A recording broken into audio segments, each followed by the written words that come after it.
Welcome to a new season of Revved Up, ladies and gentlemen.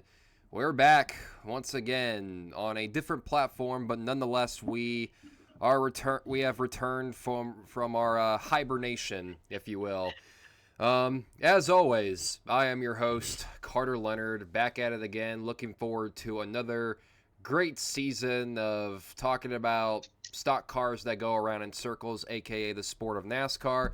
And once again, for yet another season, I am not alone. I am joined by one of our couple of co-hosts, one of the more important ones, I should say, the Adam Schwab. Adam, it's been a while since you and I have last talked to each other on the show. It's been a while since I've been on it in general. But hey, I got the race picks all right. You still owe me that championship reward though. I will, and it will be delivered to you sometime soon. I can't guarantee when, but I will hold up my promise one day. So, for anybody who is not familiar with the Revved Up show, we'll just kind of introduce ourselves. I mean, we technically already did, but with our names, but we're a bunch of racing fans who talk about racing each week, give our honest opinions, make our predictions on races and stuff like that. And we even do, as Adam mentioned, a race pick, season type of thing. So what we do each and every week throughout the season, mainly through the NASCAR Cup Series, is that we do a point system of, when we make picks for who to win races. And we'll get more into that in probably next week's episode because we have a decent amount to cover this week in this week's episode, because this is one of my favorite episodes of the year. It's preview episode, meaning that we go through the Cup Series teams and we talk about what our realistic expectations are for each team going into the 2026 season. But honestly, Adam, besides the Cup Series, the 2026 season should actually be a very unique season, because it's not just the Cup Series that has a lot going on. It's everywhere you look. You have a new series sponsor out with the Xfinity Series, in with the O'Reilly Auto Parts Series. Down in the Truck Series, Ram has made its return to the NASCAR Craftsman Truck Series. And, of course, the major change of them all, that being the championship system for all three series, has finally been changed and is now reverted back to the chase format, although it's not the original chase format with 10 drivers. It is instead still with the 16-driver field. However, though, there's no elimination style bracket. There is no, winning you're in. There's not any of that. So, yeah, definitely safe to say there's going to be a lot going on this year from top to bottom. Yeah, definitely. But with the points format changing, it's going to be really nice. It's going to reward more consistency throughout the season and not just getting a lucky win here and there. But just throughout all series too. It's not just Cup Series changing, it's every single series that's got that change. Of course, and it just really makes you look forward to what this season really has in store, And the schedules, of course, always have their unique changes as well. We have the season finale, of course, has changed for the better.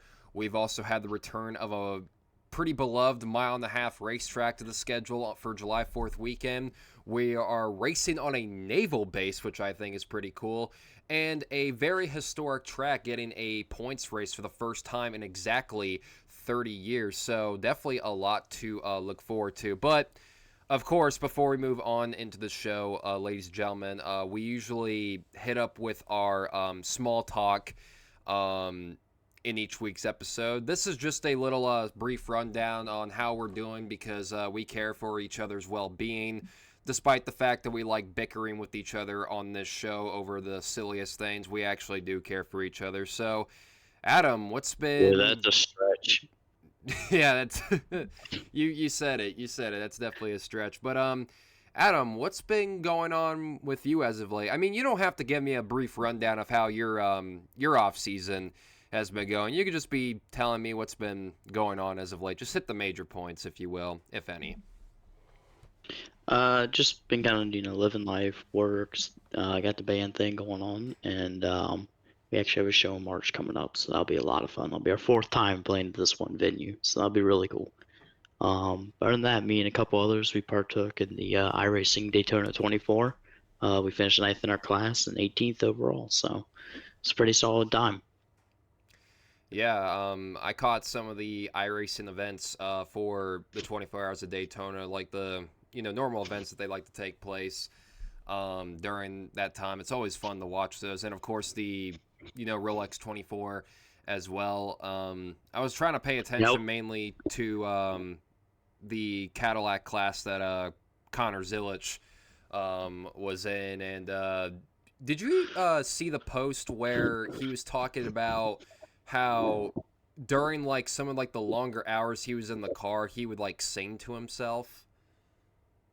Oh yeah, yeah, I saw that. That's not unusual though, because I can tell you, 3+ hours driving, man, yeah, you just kind of zone out. Whether that's racing in an actual race car, driving your normal street car, or even iRacing, it can it could cause a little bit of boredom, but I guess everybody has their way of keeping themselves entertained. And um, for me, for small talk, I've been doing pretty good as of late. I've been keeping up with my classes in school. I'm in my second semester of my sophomore year, so once I get through This this dude's getting all Fs.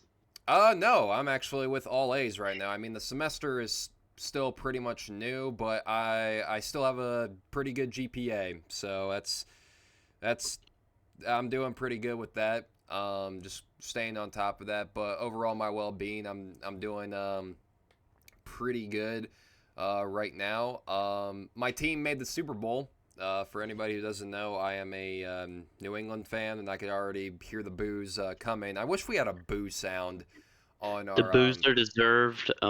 He's a full bandwagon. He hopped back on this season when they started doing Hey, good. hey, hey! I stuck with them through the trashy parts of. Obviously, it wasn't that long, but I stuck with them. So it's not like after the Brady dynasty left, I became a Chiefs fan when they started having their dynasty, because there was legit New England fans out there um, who actually did do that. And for future reference, the reason why I became a New England fan is because of Gronk. I liked Gronk as a kid. I just thought he was a not only a good player, but he was just just a nut job, so to speak, and he still is today as he's working with the NFL on Fox Crew. But enough of that.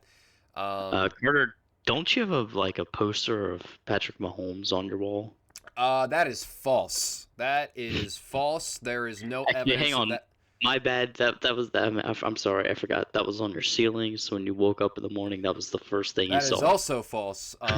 Which I can't even. I can have stuff on my wall. I can't have stuff on my ceiling in the dorm room. But speaking of rooms, over the off season, my family moved into a brand new house, which is nice. Obviously, I'm away from it right now because I'm still living on campus while I'm in school. But when I go home, I have a very nice house to live by. But other than that, I've also had some internship interviews.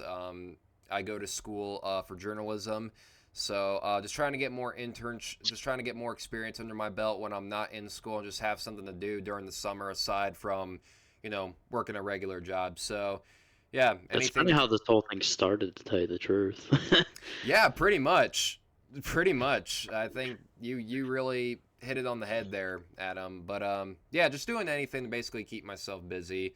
Um, I mean, there was some points during the off season where I had a bit of anxiety come up in my life, but then again, when has that ever not happened? So it is what it is. But I'm doing all right now.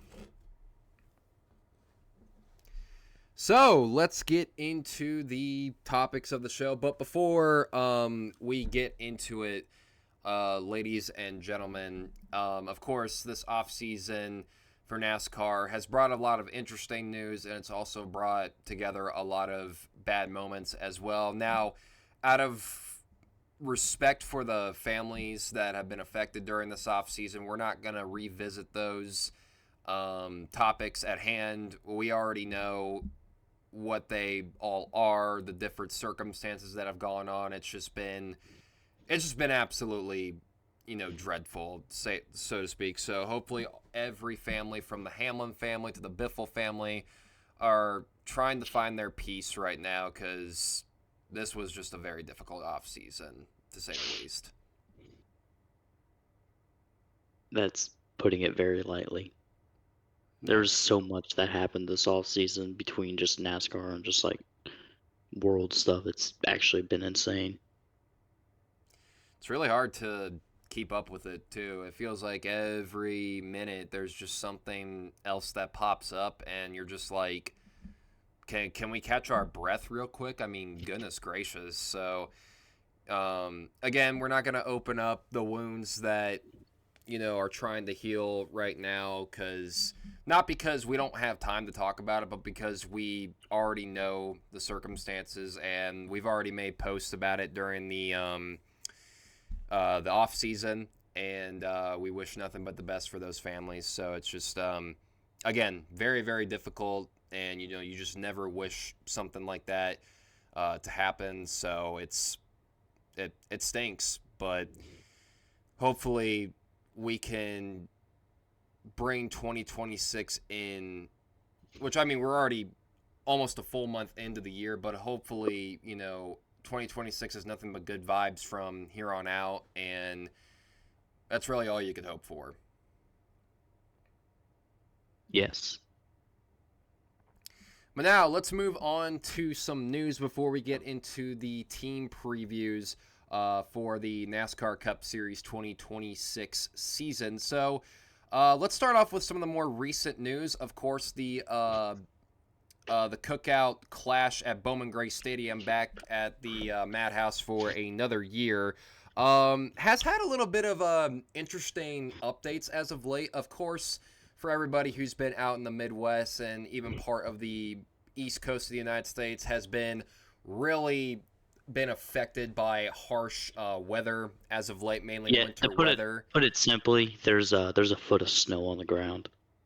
Yep, there's a lot of for me and Adam, we've been hit with a lot of snow. Of course, Adam and I, although we live in the same state as each other, we both live in different areas, but we've been both equally been impacted by it, and it's not been fun for a lot of people. But I will say, though, the winter storms have brought a lot of comedy to me, because you and I, Adam, we're used to having winters like this. Like, this is nothing new. Granted, is it fun? No. But is it brand new? Also, no. I find it funny how there have been people in the South, like in the Virginias and the Carolinas, and maybe even like states like Georgia and Alabama, who have also been affected by this weather, that have been, raiding grocery stores and stuff. I mean, literally cleaning out shelves, and I'm just like, my goodness, you guys. And listen, I know everybody, like, not everybody in the South is like used to like snow or like winter weather or cold and frigid conditions like that. I get it, but like, you guys act like there's a freaking hurricane coming, and you're just preparing for the absolute worst here.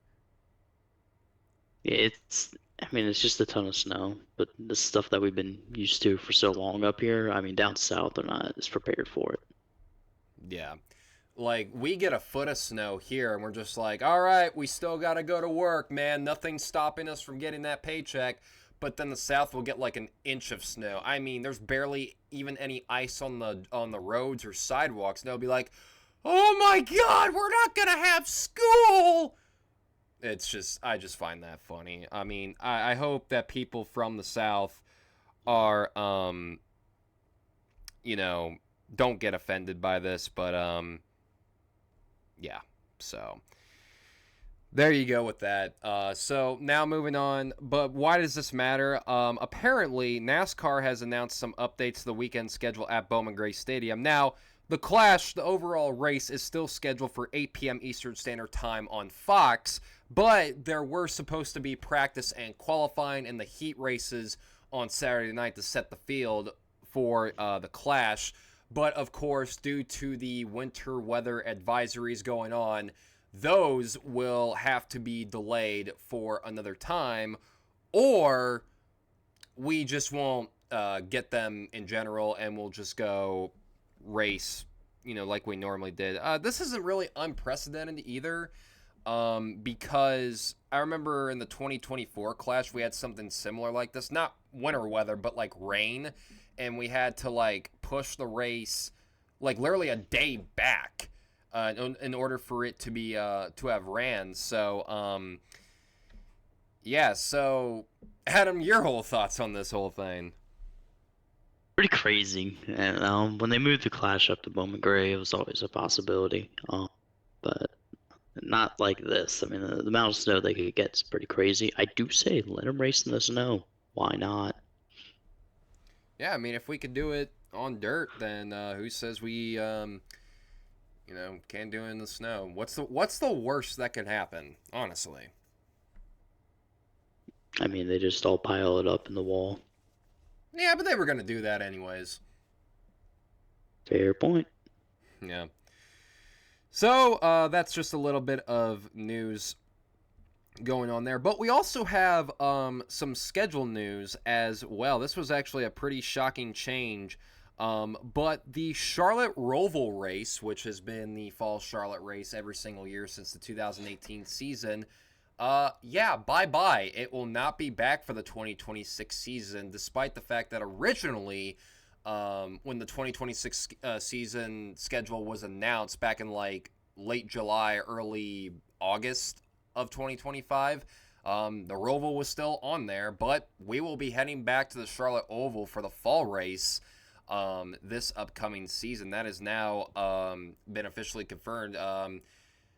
I'll share my personal thoughts with this first. I liked the Roval at first because I thought it produced like a lot of great moments as well. Like especially the first 2 years, you had of course, the infamous classic, Jimmy Johnson and Martin Truex Jr. Fight for the win, which neither of them ended up winning, and it was given to Ryan Blaney. And then literally the following year, Chase Elliott pile drives the turn one wall, which a lot of people thought would have ended his day, but nope, he was still able to overcome that and get himself back up to the front and win the race. So yeah, just memorable moments like that. But as we have gone on, I feel like the Roval has kind of lost a little bit of like its The luster. last really memorable moment was probably the Harvick and Elliott situation when Harvick turned Elliott into the wall, and Elliott pretty much hunted him down and intimidated Harvick into the wall.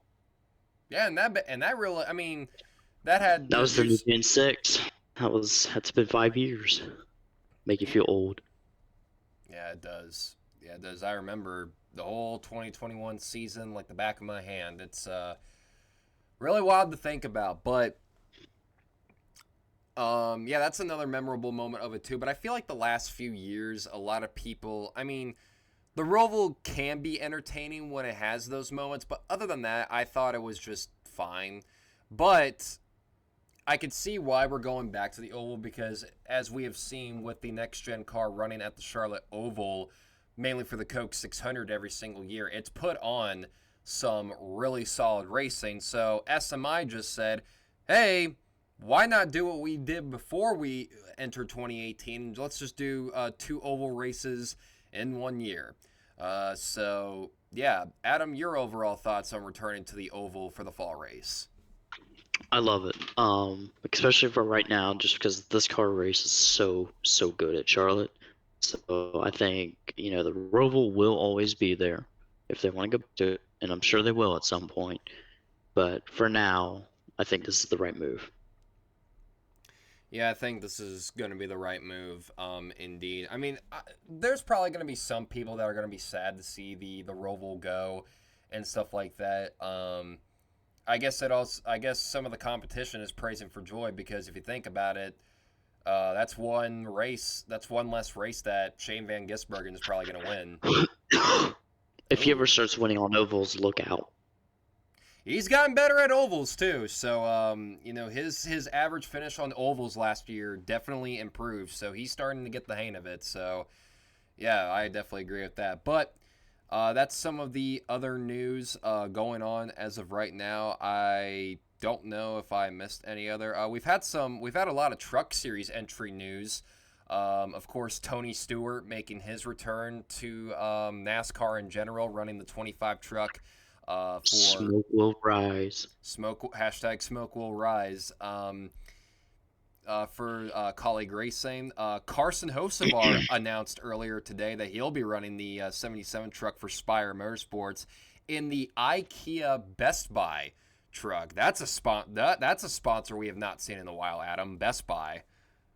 Yeah, that's been, man, I'm trying to remember the last time I saw a Best Buy car on track. Like 2013 when Stenhouse was in his rookie year. Yeah, somewhere around there. Yeah, it's been a minute, to say the You, least. you, But you need to check the group chat oh on goodness. Yeah, so on ladies on and gentlemen, when someone says that you need to check the group chat, yep, that is an old relic. That is an old relic. I bet the new viewers of this channel and just podcasts in general are probably so confused as to what's going on. I mean, I'm confused and I know what's going on. Yeah, that's an old relic from the past. I All mean, right, so now we're gonna get into the meat and potatoes of this episode, which is basically going over every single Cup Series team, every full-time Cup Series oh team. God, we're gonna be here all day. I won't be that bad. So we're gonna go over every NASCAR Cup Series team for the 2026 season, full time at least. We're not gonna be doing any part-time entries or anything like that. And some of the teams we probably already know their expectations going into this year, so it's not gonna be the biggest deal in the world. So, and we always go in numerical order as well. So we'll start out with number one, and let's talk about Team Trackhouse, one of a few teams that made driver changes this past offseason, including some number changes as well. Of course, in the number one car, Ross Chastain back at it again, another year. I believe this will be his fifth full-time season this year, driving the one car for Trackhouse. Had a win last year in the Coke 600, made the postseason. It's his fifth season of his career, but only his fourth at Trackhouse. Yeah. Well, actually, hold on. I believe this is his sixth full-time year, but his fifth at Trackhouse. The fifth is his upcoming one. Yes. Yes, because his 2021 season, even though he wasn't really considered a rookie that year, was driving the 42 car for the now defunct, at least in NASCAR, at least Chip Ganassi Racing. Must Um, say, even they're then, still around. that's even then he had some good runs during that season. But back to the subject at hand, Chastain back in the one car. Shane Van Gisbergen back for another full-time season. However, though, he won't be piloting the number 88 car. Instead, he'll be in his very own iconic number 97 car, which is obviously 97 is already a somewhat iconic number in NASCAR with the likes of Kurt Busch, who, might I add, recently got inducted into the Hall of Fame. But SVG, everywhere he's going, the racing's in a racing series, he's always carried the number 97 with him, and I just think that's fitting for him.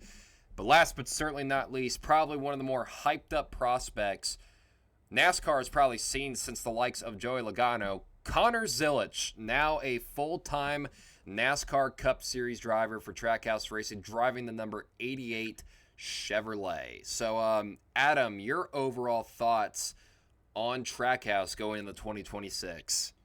I think they're going to be really strong, especially with Chastain. I think he's going to continue to be like the biggest driver for him. It'll be interesting to see because he's he he's not super consistent. He's fast, but not always the most consistent. and with the new points, he's going to have to be a lot more consistent. It for SVG, it's how does he improve on the ovals? The road courses he's going to be good on, and more he has a very real chance at sweeping them all. It's how is he going to perform on the ovals? If he improves even from last year, the end of last year, he's going to be really, really good. And for Zilich, it's no pressure, but he's probably the most touted prospect since, like you said, Joey Logano and maybe even Kyle Larson. Um, but yeah, a lot of people may expect him to win or run really good right out of the gate. It might take him a second to get used to the car, but I think at a road course or maybe at a track that he's somewhat familiar with later on in the season, I think he'll get his first win.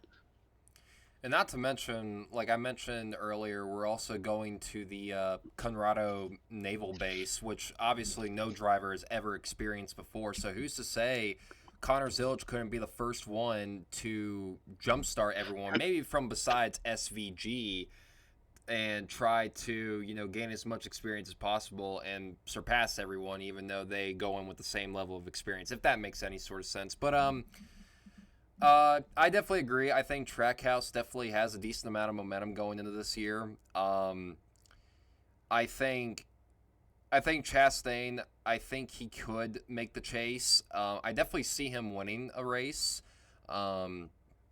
SVG, I of course see him being strong at the road courses, getting a few road course wins, and even getting better on ovals too. I think you're going to probably see a little bit more of an increase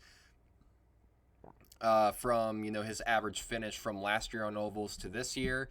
And then for Connor Zilic, I think no matter how highly touted you are as a prospect, which obviously Zilic has every right to deserve to be hyped up. I mean, it's not just stock cars he's good in. He's good in any kind of vehicle he's in. He's able to adapt very, very quickly. But of course, he's bringing over big sponsorship as well. He has Red Bull on the car as well, alongside WeatherTech and stuff like that. I think what Zilic needs to do, I think he will struggle a little bit, but I don't hate the idea that he could be very solid at the road courses. So that's my whole prediction on this. Yeah, that's our thoughts on Trackhouse Racing. I think this team could definitely be very, very solid, and they are capable of making the chase with the likes of Chastain. But it's like you mentioned, Adam. I think the consistency thing is what's really going to matter in the end. Now moving on to number 2, and that's the 3-car team for Team Penske. And of course, once again, the 3-car team for Team Penske stays the same. You have Austin Cindric in the 2-car, 2023 Cup Series champion Ryan Blaney back in for another year, and of course, 3-time Cup Series champion Joey Logano returning in the number 22. With a little bit of a different appearance with his look. Joey Logano's going into this season as a pretty bald man, which is an image I'm still trying to get used to as we head into the month of February. Yeah, it's definitely something, but he figured he needed to get better on road courses, so he looked at what SVG was doing and just copied him. We'll see if that translates into anything. In all seriousness, though, I think my Penske expectations are pretty simple. I definitely have Ryan Blaney making the chase. I think that's a no doubter for me. I could definitely see Logano making it, but I think Logano needs to still have. I think Logano, he's shown that he's, of course, capable of winning races. We all know that. But I just feel like, we've seen his average finish dip down almost every single year. And I feel like now with this new change in the point system, this is a big time where you really have to step it up sooner rather than later. Yeah, it's kind of the same. I think Ryan Blaney, easy chase log, and quite honestly, probably a championship favorite. Joey Logano it's interesting because it's an even year Logano and all that, but I think that was only for the playoffs because never was really dominant in any of those years. Actually, his most dominant year was in an odd year, um, in 2015. But it's hard to tell for him because I think he'll make the chase, but if he runs how he has the past 2 seasons, there's going to be some questions starting to get raised because with the points format changing and rewarding drivers more off the whole season, it's not totally the full season, but it's a lot more fair for the full season. You get the first 26 and then the first final 10. You get to see more of it. Logano's going to be more, any driver is going to be kind of under a microscope, I feel like, and you're going to find out more of like how good they really are. And I feel like Logano, yes, he's won 3 championships, and he is a good driver, but we're really going to see now just how good he is. If he steps it up and starts running really well, and that means he knows how to play the system really well. Yeah, I think that really puts it, bluntly. I definitely agree with that statement. But last but certainly not least is the two car of Austin Cindric. Now, the reason why we saved Cindric for last is because Cindric is going into a contract year this year, as with many drivers as well. 2026 silly season is definitely going to be a very unique one because there's going to be a decent amount of drivers in the Cup Series who are going to try to be finding new homes for next year.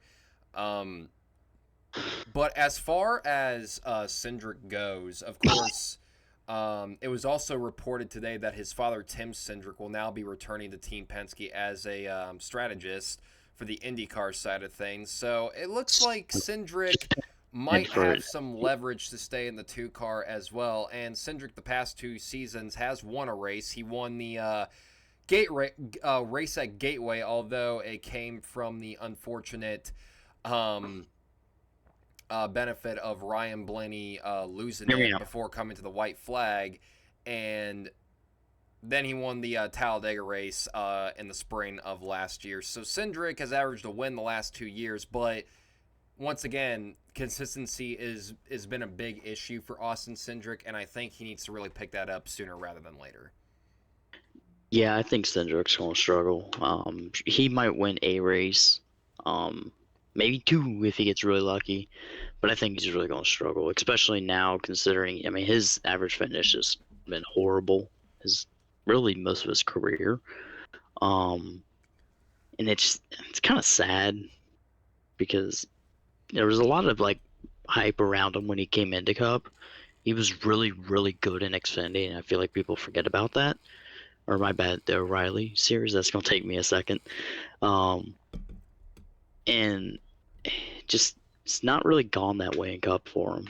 And I think this year, I mean, he's going to be at Penske, even though I'd like to see Josh Berry and him swap rides. I feel like that'd be really cool.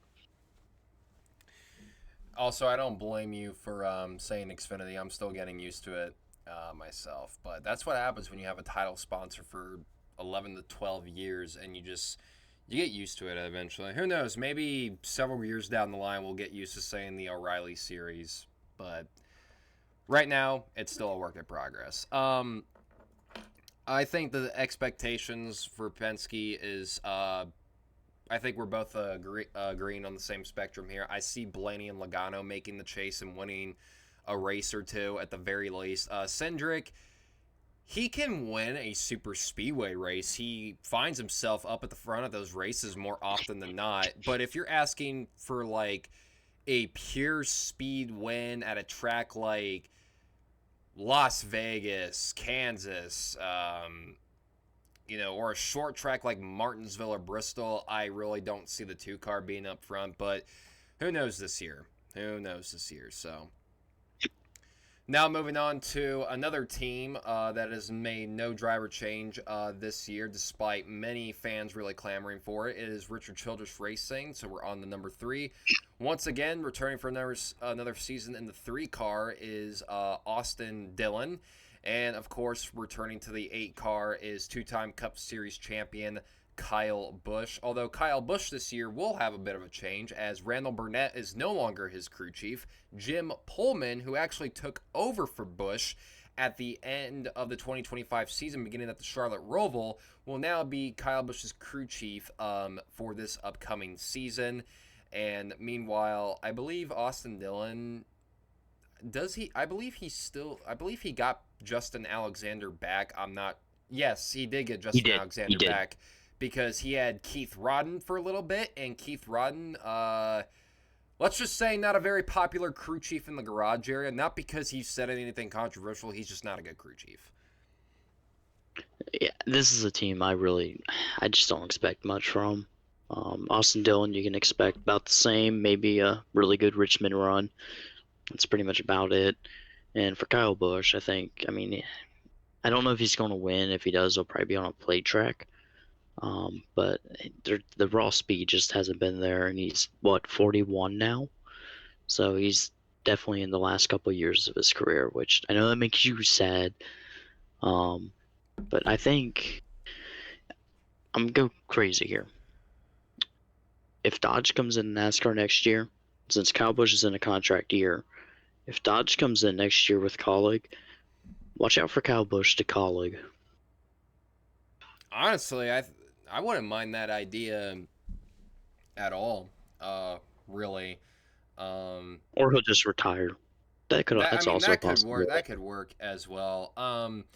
So of course Busch will be 41 this upcoming May. And now this is his contract year with RCR. I definitely agree with the idea that if there is somewhat of a better opportunity, Busch is going to jump at that chance.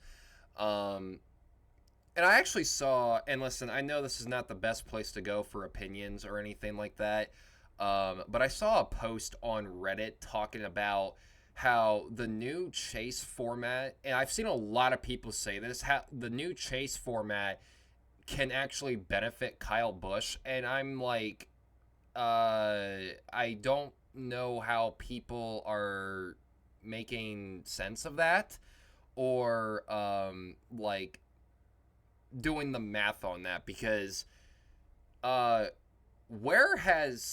what speed does RCR have right now?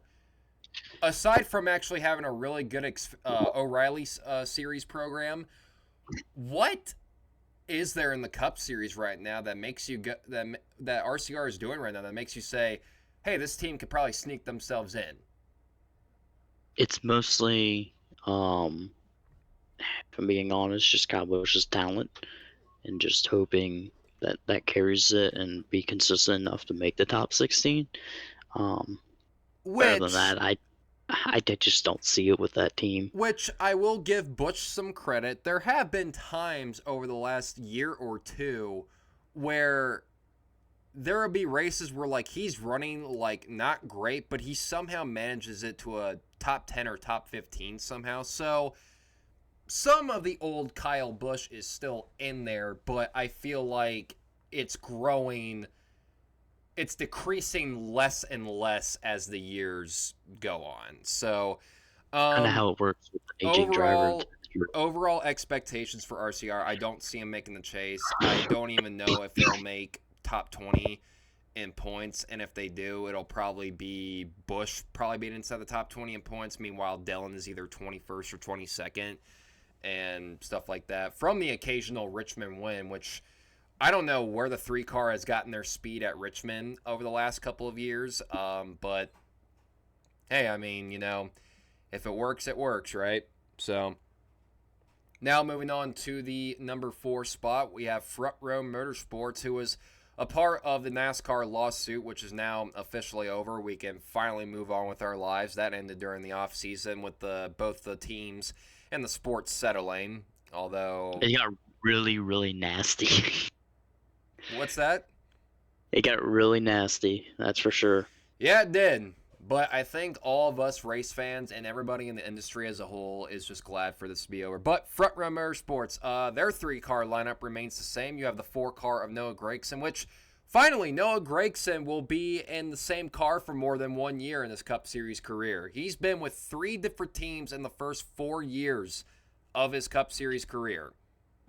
That's all you need to know. It'll be nice to have some stability for him, that's for sure. I don't think it's going to help too much, but it is nice to know he's in the same team once again. Yep. And that goes the same for Todd Gilliland, who will be returning for his fifth full-time year in Front Row Motorsports, driving the 34 car, and back again for his third full-time Cup Series season, and his second with Front Row is the 38 car of Zane Smith. Now, Front Row Motorsports is a team that claims that they have Tier 1 Ford help, and it kind of has been seen at least on super speedways, but I think there are some parts where Front Row really has to improve on. I think Todd Gilliland is the one who does fine for the most part. Zane Smith is around from time to time, but I think the guy who really needs to step it up the most at Front Row is Noah Gragson. Yeah, this is a team I really don't. I mean, unless something crazy happens for the season, I don't see them making the chase either. Maybe Todd Gilliland, he might sneak his way in there, depending how he runs. Zane Smith potentially, but it's going to take something. And no Gregson, he needs to step it up because if not, he's going to be out of a ride in probably another season or two. And I'll give Noah credit. He's one of, a lot of drivers with a lot of personality as well. He's really, when NASCAR has really, that's one thing about NASCAR as of late is that they've really tried to step up their marketing game. And one name that you've seen a lot is Noah Gragson, because you've seen that he's had a lot of personality. But however, personality doesn't always equal out to performance on the racetrack. So that's a driver who really needs to step it up. But overall, I think Front Row misses out on the chase. But I'm not opposed to the idea that they can run solid from time to time, especially on plate tracks. Now to one of the more easier teams in the garage area. Hendrick Motorsports, of course. Kyle Larson in the 5, Chase Elliott in the 9. Back-to-back, defending Cup Series champ Kyle Larson. Chase Elliott in the 9. Back-to-back Daytona 500 winner William Byron and Alex Bowman in the 48. The Hendrick quadruple whatever it's called are back for yet another year. I think that, Adam, I don't know about you, I think this is probably one of the two easier teams to evaluate here. Yeah, I'm gonna be honest. Between them and Gibbs, this is probably one of the easiest. This is about as easy as it gets. Kyle Larson, easy championship contender. He'll probably need a little more consistency, but he should be fine. William Byron, same story. Just a little more consistency, but he has the speed to do it. Chase Elliott's a little different. He's the opposite. He has a lot of consistency, but he needs more the raw speed. But I think they can get that done. He showed it towards the end of the season. He was getting a little bit faster and picked up a win at Kansas, which, I mean, it was the right place, right time kind of deal, but still. And then Alex Bowman, he is the fourth Hendrick car. That's about, I mean, he's the best ever fourth Hendrick car, but he is the fourth Hendrick car. He's doing what the fourth Hendrick car does. I think he'll be, top 10 maybe around there, but that's about all I see out of it. And also Alex Bowman, another driver who is entering in a contract year. Now, I do think he gets re-signed, though. I do think he gets re-signed as well. But, however, the expectations for any Hendrick driver remain the same. Win a race and make the chase. If Alex Bowman does not do either one of those, that's a little bit concerning, to say the least. Because he comes out and he is horrible, I think there might be some talk. I will say, there's a really good driver waiting in the wings. There is.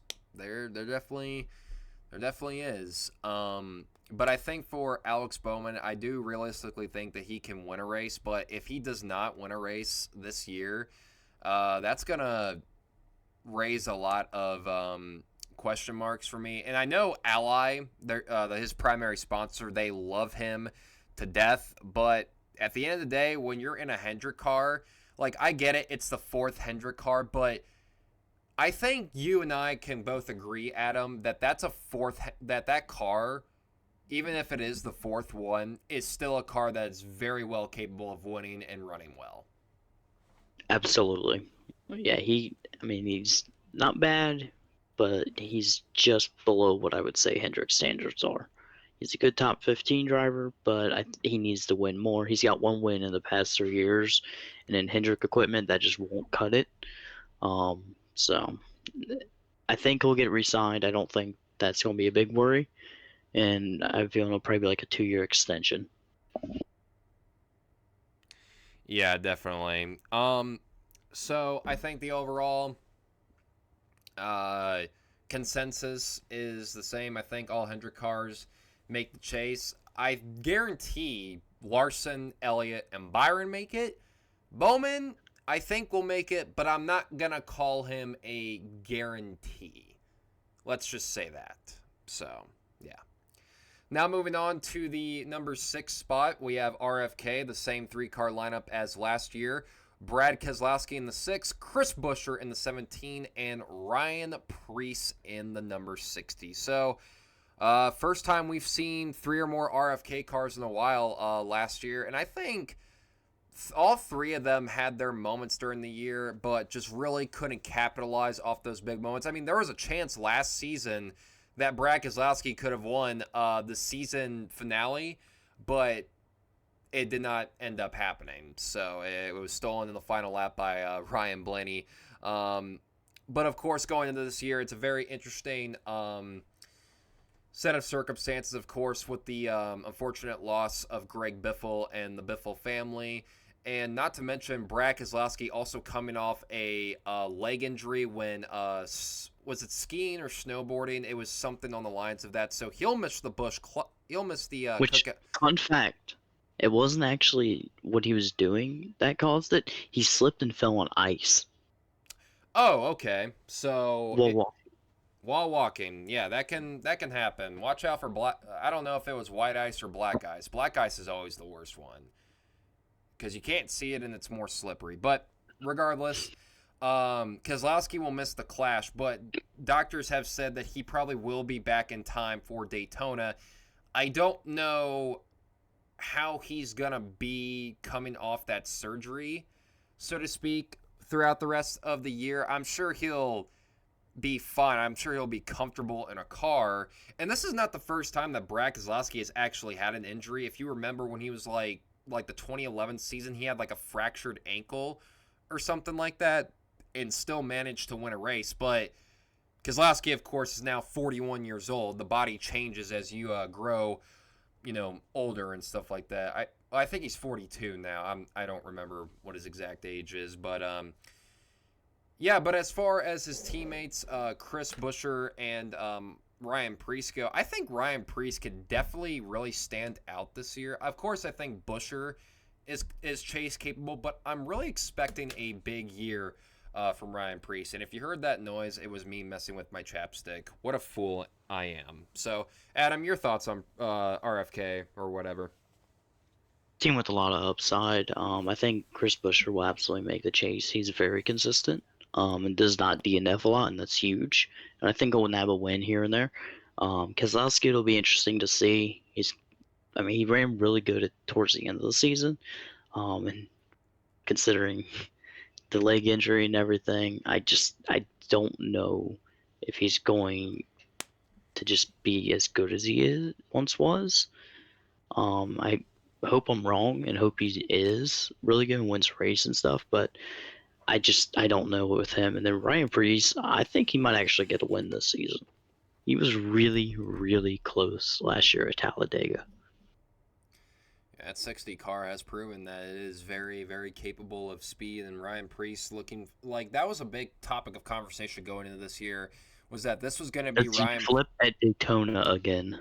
Yeah, let's hope not. But for Ryan Preece, like this was another big thing going into the last season was like this was going to be the best car that he has ever stepped foot in his Cup career.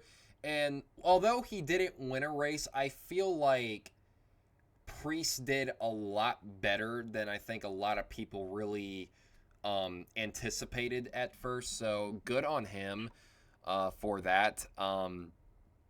But I think all 3 of these cars are chase capable. I'm a little bit like you and I agreed. I think we're a little bit hesitant on the 6 car with Keselowski coming off that injury. I think Chris Buescher is definitely capable, and I'm willing to say that Ryan Preece is also capable of it as well. I'm gonna stop messing with my chapstick now because I need to focus. Now moving on to now ADHD over moving on here. to number 7, which is Spire Motorsports, another team that made a driver change this year. The 71 car, Michael McDowell returns for yet another year, and the 77 of Carson Hocevar back for his third full-time season in the Cup Series. Which, by the way, happy late birthday to Carson Hocevar. Recently turned 23 years old, and driving the number 7 car for Spire Motorsports is Daniel Suarez, who spent his last few years at Trackhouse, but now is with Spire Motorsports. So let me ask you this, Adam. Is this Daniel Suarez's last chance to prove himself in the NASCAR Cup Series? Unfortunately, I do think it is. I mean, he's had, man, he started with Gibbs in the 19, went to Stuart Haas for a year in the 41, was out of a ride in 2020, but had kind of a weird part-time thing going. Came back in 2021 with Trackhouse, went there for a couple years, won a couple races, so pretty good. But and now he lost his right there, and now is at Spire. I think he'll be fine, but I do think this is probably gonna be the last team that takes a chance on him, at least in the Cup side. I think if this doesn't work out, he probably goes back to Xfinity, and he's more than capable of running well and contending for a championship there with a good ride.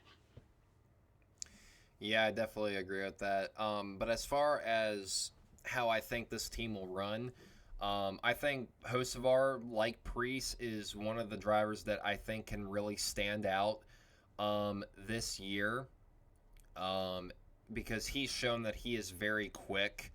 But just getting his average finish a little bit better is just something that he needs to improve on. But that 77 car is able to stay up front for a longer period of time compared to most years. Watch out. Michael McDowell, it's a little bit different because I expected McDowell to be decent on the road courses, and he was okay overall in the 71 car. I think, you know, he's just there for a little bit of longer term stability because he has, I believe he's 41 going into this season, so you can only expect so much from him. And I agree. I think Daniel Suarez, this is really his last chance to really prove himself in the Cup Series. Of course, he has some funding with him as well, but I think I want Suarez to do well, but I just think the expectations are just very extremely limited. So overall, I think Spire is still kind of around that mid-pack team, but I wouldn't be surprised if Carson Hocevar snuck himself into the chase. Yeah, I think he's very, very fast. It's all about consistency for him, and if he does be consistent, last year he had a lot of DNS. Not all of them are his fault. He had a lot of engine failures and stuff. So that'll be interesting to see if that gets cleaned up. But I do think he has a shot at making the chase, and I do think he wins a race this year. I don't know where. Most likely, probably at Charlotte or Michigan. But I think he does win a race. And then for McDowell, I think it's just going to be business as usual. Kind of a top 15 driver, just keeping the car clean. And I don't think he'll make the chase, but he might win a road course at some point. It's kind of interesting. If something crazy happens and SVG wrecks out or something, look for McDowell to have a shot at it. Yeah, definitely. Number 11 now. We skip. Oh, my bad. Number 10. I'm sorry. Colleague Racing. I wanted to get the Joe Gibbs Racing, but we're going to have to wait a little bit.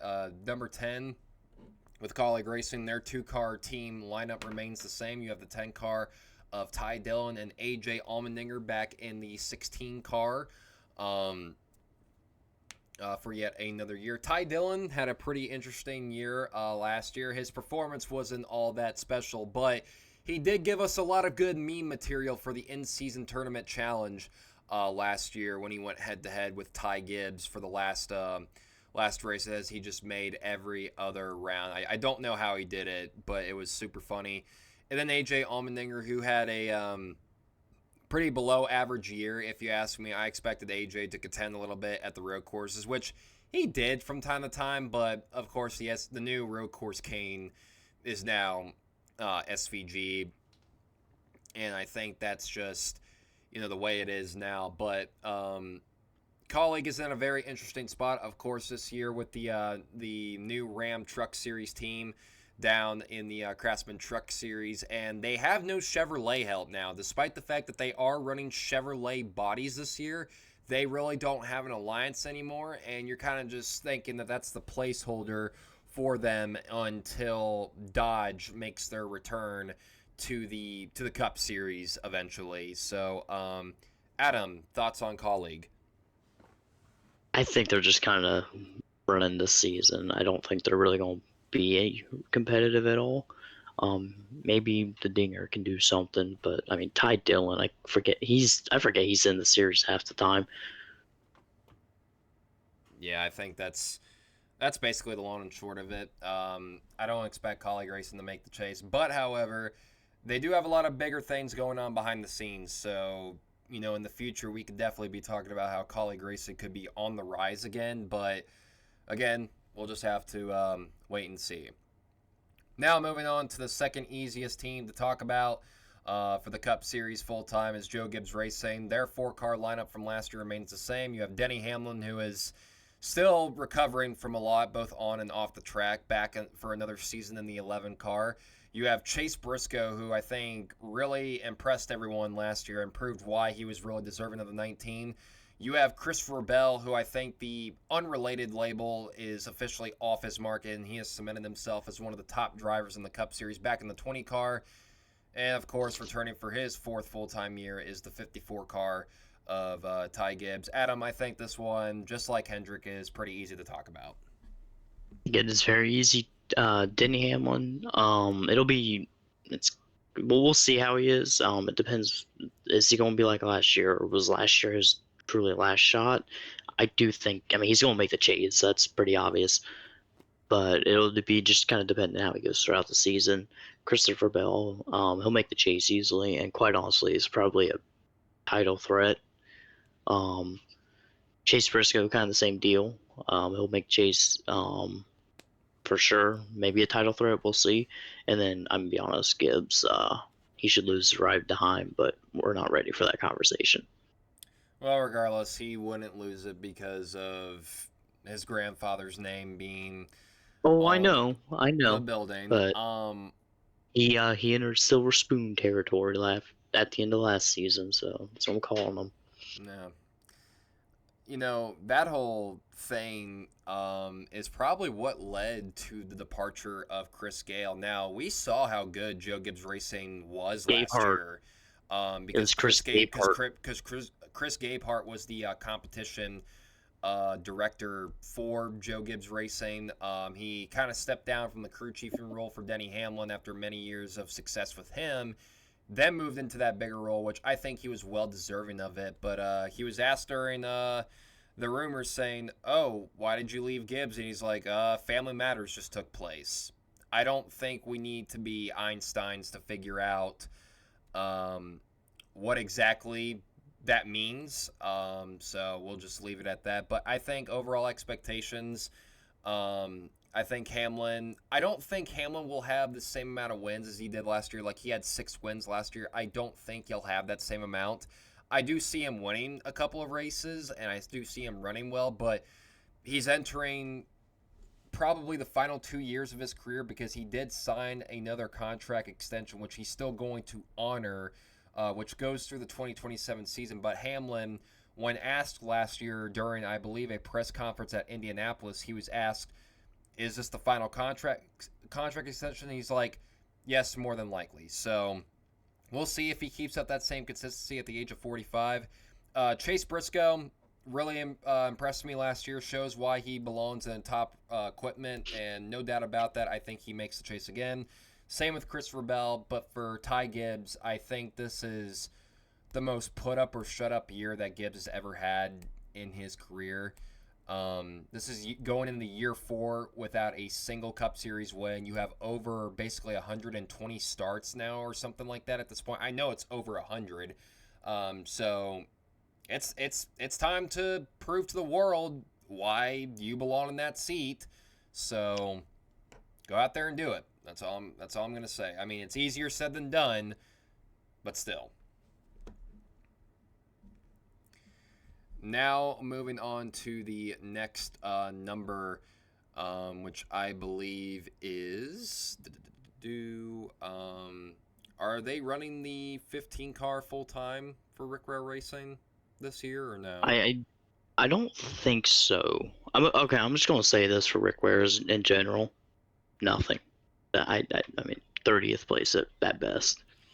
I'm going to look this up real quick because I know the 51 um, Like I said, I is. expect about the same as always. That's just a poverty team. Oh, I agree too. I agree too. But let's just see. Well, they'll have one full time entry this year, but they will be driving for Chevy this year as opposed to Ford because they're in a technical alliance with Richard Childress Racing. So we will talk about them until we get to number 51, which I believe the next number in line is the number 21 car for the Wood Brothers. So Wood Brothers Racing once again with Josh Berry this year.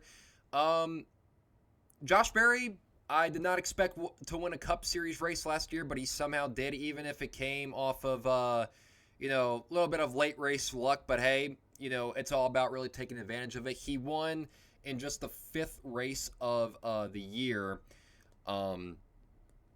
last year, which I find it funny how it took 7 years for the Wood Brothers to get to win number 100 from their last win. But when it came to win number 101, it took about 17 races, or 15, I believe it was. So, yeah, but despite that win, we didn't really see that speed be replicated. I mean, there was times where Barry would be up front, but it wasn't maintained consistently. So, I don't see Barry repeating with another win this year. I mean, he could show speed on the short tracks, but I think the Wood Brothers have their work cut out for them. Yeah, I'm thinking similar here. I think maybe he'll be fast at times. But I just don't see it. Because they tailed off so much from where they started last year. It'd be. I really hope Barry wins again. I think he deserves right at Penske, but that's another story. But we'll see how how the season goes for that team. I don't think they're making the chase. Really, even in contention in general, unfortunately. But we'll see if they can nab a win or two. Yeah, definitely. I think my overall prediction for the Wood Brothers is to just maintain speed. That's all you can really do. Now number 23, 2311 Racing, the other team a part of that lawsuit, but everybody remains in their exact same seat. You had Bubba Wallace, who won the Brickyard 400 last year and made the playoffs. You have Tyler Reddick, who did make the playoffs, but did not get a single win last year, which honestly kind of shocked me. I had Reddick for a lock winning a Cup Series race last year, but that ended up not happening. And then, of course, there's the 35 car of Riley Herbst, who is just there. So, Adam, 2311 Racing. I think they're going to be pretty competitive. I think the wall's going to be about the same where he was. I think he'll win one or two more races though. He definitely will make the chase. And then for Tyler Reddick, I think he'll win races here again. I think he'll get it back together. And then he definitely will make the chase. And I think I'm leaning towards maybe a championship contender. And then I'll be honest, I think Riley Herbst are going to forget he races again. Yeah, I agree with you on the Reddick thing. I definitely think Reddick gets back to victory lane this year. I think that's a very obvious one. I think Bubba Wallace could definitely go back to victory lane as well.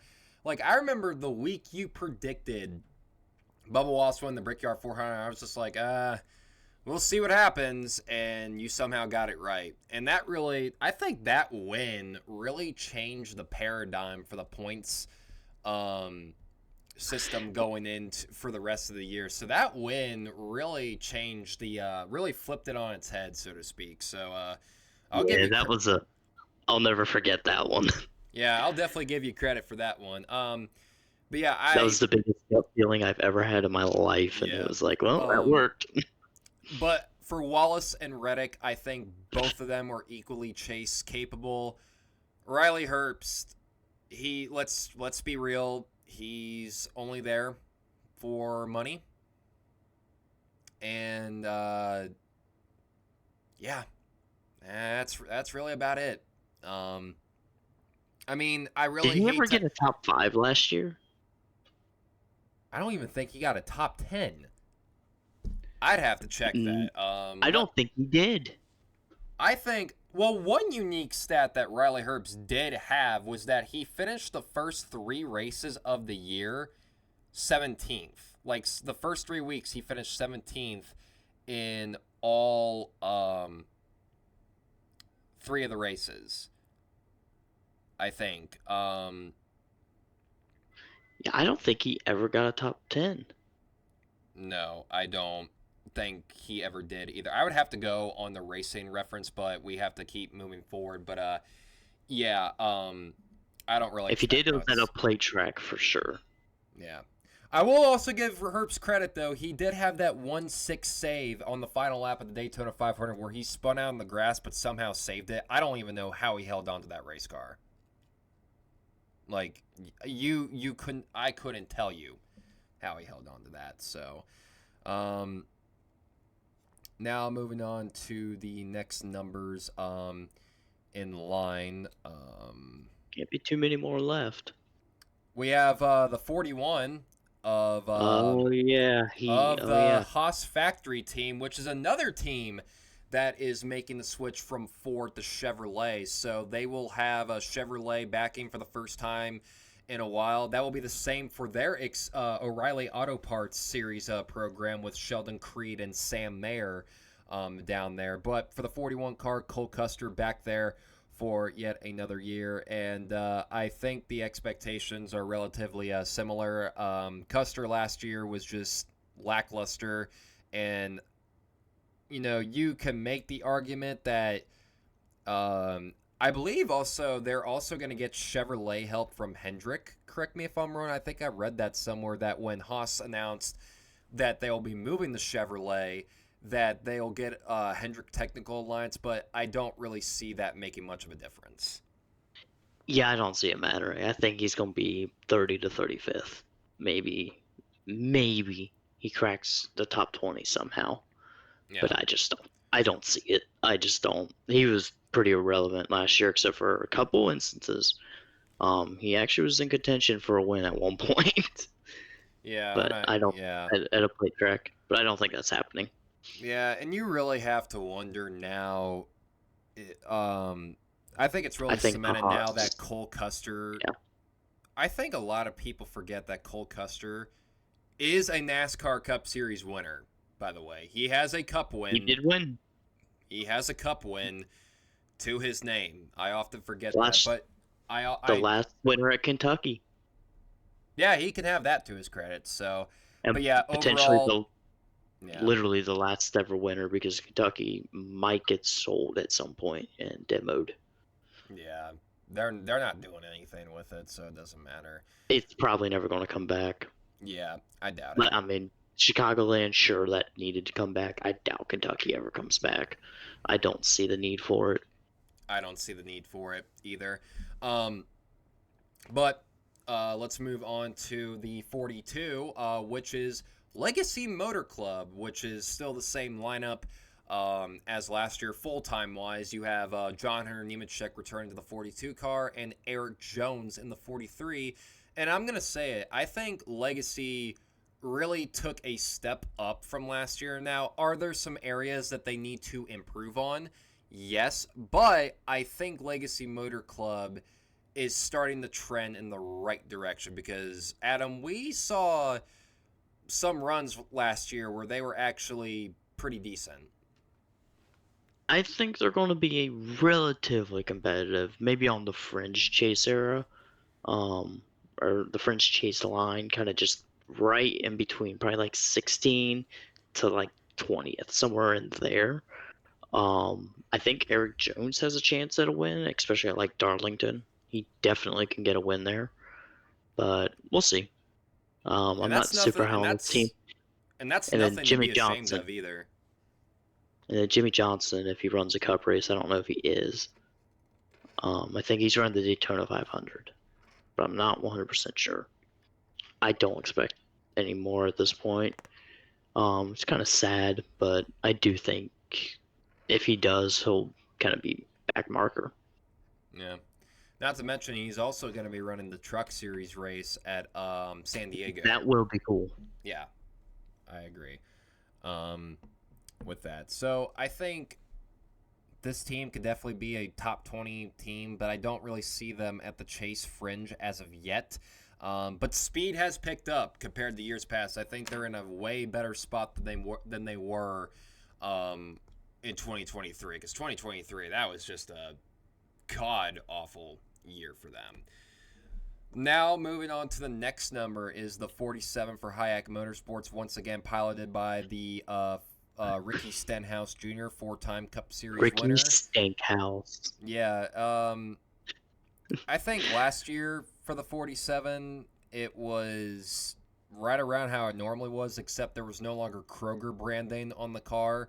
So Stenhouse can prove that he can be at the front of the field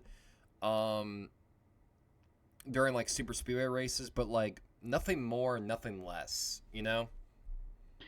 Yeah, that's kind of how I feel. I think he'll get up there for a super speedway race, but he'll run 25th or worse at every other track. So Yeah, I think that's the whole idea of it. So, um, now moving on to the 51 of Rick Ware Racing, which is once again being piloted by Cody Ware and Adam. I don't really think that we have to spend very much time on this one.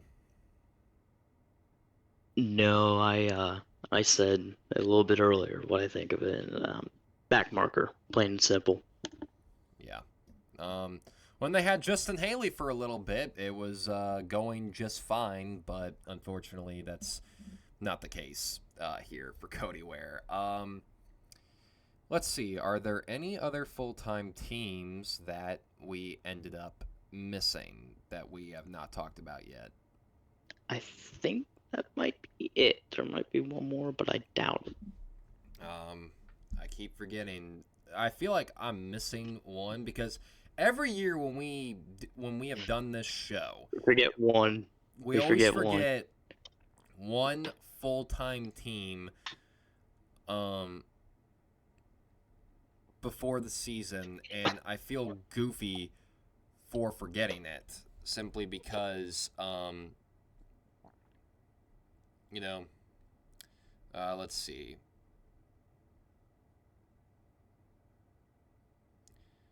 No, I think we got them all. Okay, All right. that's good to know. So we are coming down to the end of the show, which if you've been keeping with us, it's been over an hour long so far. I But have many questions for you, but yeah, you do you. yeah. If you Uh, spend an hour listening to Carter's voice, then more power to you. yeah. Well, they've also listened to your voice as well, so don't throw that under the bus now. Yeah, but I mean, they click on to hear your voice. Let's be real. Most of the time. But yeah. Um, so we're coming down to the end of this show, ladies and gentlemen, which is where we get into race picks. Now, I mentioned earlier in the show that we're not going to get into the full point system until next week's episode, where we eventually come back and talk about, the Clash and how that went. So we'll save that for next week as we're running out of time, but we will talk about our picks for the Clash this weekend. If the weather does indeed hold up, I've heard a lot of chatter in the industry that it could be pushed off of Sunday. I don't want that to happen, but if it does have to happen, then it is what it is. But we're still going to have this episode right here tonight as you are listening to this. So let's talk about our Clash picks now. Of course, our main other co-host, Emma Bruder, she is not on this show with us tonight. She had other things to attend to, and why did? Oh, now I know why I did that. So I'm sorry, ladies and gentlemen. I'm going through my phone right now, and I'm trying to load the Twitter DM from me, but I forgot my password from She picked blank. earlier, and I had to reset my password, and apparently it's still giving me problems. Emma picked Ryan Blaney to win the Clash, and once you pick a certain driver, it is officially off the list. So she picks Ryan Blaney to win. Adam, who do you have winning the Clash this weekend? He was fast last year during the Clash. I think he'll be fast this year. And I think he's going to come out of the gate pretty hot. Give me Denny Hamlin to win the Clash. That's a good one. That's a good one. I don't hate that. I haven't really put much thought into my Clash pick as I should, considering that it's just an exhibition race and it's just for fun. But who's to say this guy can't go back to back? Give me the 9 car of Chase Elliott to win. Carter, I'm pretty sure it's the first time you've picked Elliott. I've picked Chase Elliott before. There have been numerous times where I've picked Chase Elliott. I mean, is it as often as some other names in the field? No, but I have picked Chase Elliott in the past. So, Well, if he ends up at the wall, then I'm going to blame you. oh, well, you're free to do that on the next show. So, with all that being said, ladies and gentlemen, that will do it for this week's episode of Revved Up. Thank you guys so much for listening in as we are officially back to start the 2026 season. And Adam gave me the clap and applause. Tune in next week as we review the Clash and, give our honest thoughts of it. It might be a shorter episode compared to this week, but regardless, we will still be back next week. So, I have been your host, Carter Leonard. I was joined by Mr. Adam Schwab, and we will see you guys next time. Bye-bye.